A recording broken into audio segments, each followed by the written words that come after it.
وتحسبهم أيقاظا وهم رقود ونقلبهم ذات اليمين وذات الشمال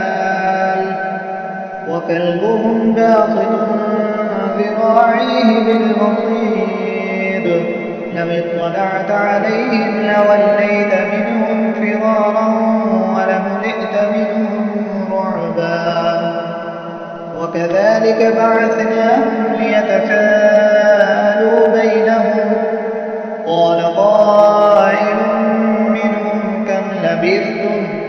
قالوا لبثنا يوما أو بعض يوم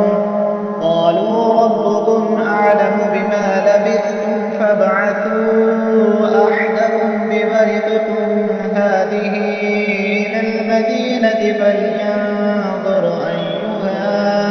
أزكى طعاما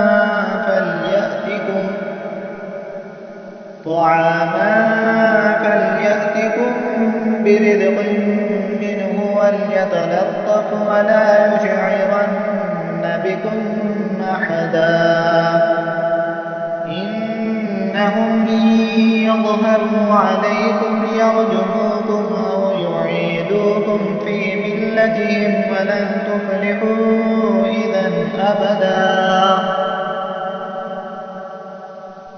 وكذلك أعثرنا عليهم ليعلموا أن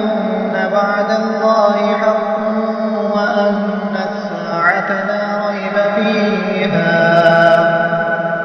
إذ يتنازعون بينهم أمرهم فقالوا ابنوا عليهم بنيانا ربهم أعلم بهم قال الذين غلبوا على أمرهم لنتخذن عليهم مسجدا فيقولون ثلاثة رابعهم كلبهم ويقولون خمسة سادسهم قلبهم رجما بالغيب ويقولون سبعة وثامنهم كلبهم قل ربي أعلم بعدتهم ما يعلمهم إلا قليل فلا تمار فيهم إلا مراء ظاهرا ولا